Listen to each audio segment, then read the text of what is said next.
In this video, I'm going to show you how I add values to my drawings.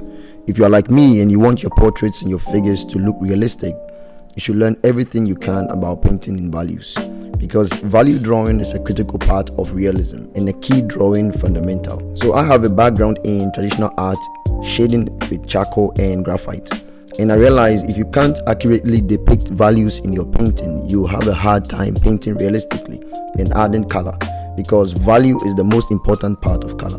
When starting out, it's advised to start practicing using values to focus on light and form.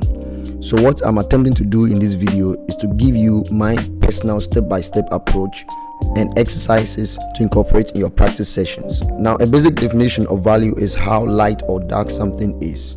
It's what allows you to see form, because in the real world we don't see lines. Lines are just visual aids we artists use to communicate an idea.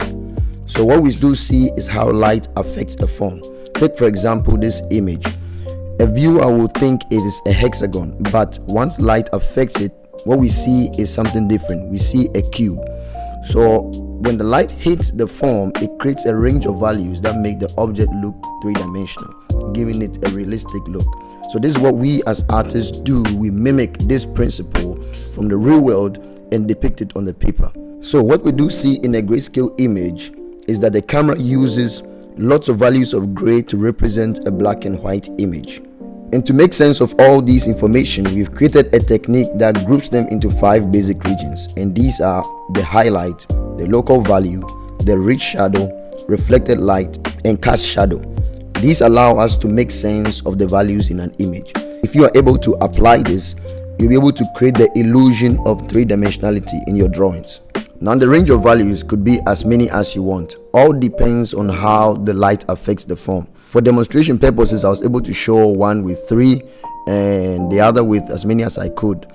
And these are meant to let the viewer understand the regions that are light values, the regions that are mid values, and the regions that are dark values. And a painting could be done in each region. You could find a painting that could be done in the light value regions. This usually captures an image that is overexposed to light, and a painting that is done in mid-range values and also in dark values. All have certain emotions that they convey. And one great exercise I advise those starting out or those frustrated to start to practice is blending these values, because when you are painting simple shapes and more complex shapes, you'll be blending these values as you draw. And so one of the techniques is to start by blending. When you are blending with pencil, it has to do with the intensity of your hands as you are shading. But when you are painting in Photoshop, there are 2 ways. You could rely on the opacity of the brush, and also you could use an airbrush or a specific kind of brush that allows you to blend these values together. There are 2 ways I go by this. One is I use an airbrush together with the opacity, and one is a special kind of brush I created to allow me to blend these values together. Now let's move to the practicals.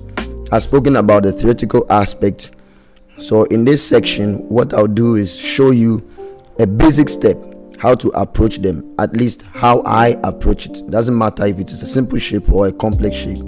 So first I figure out the direction of the light. Once that happens, I know where the shadow will be and the cast shadow. Then 2, I add the local value. And second, I add the shadows.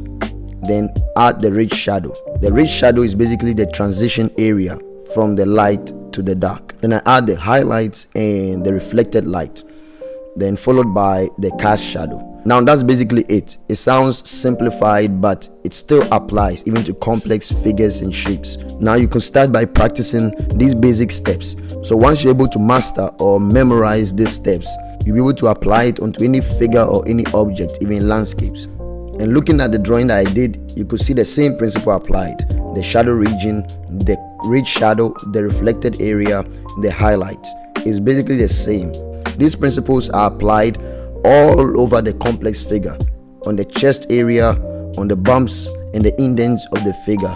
So it doesn't only apply overall, but also on the micro level, on very small aspects of the figure. So that's why it's very important to memorize this.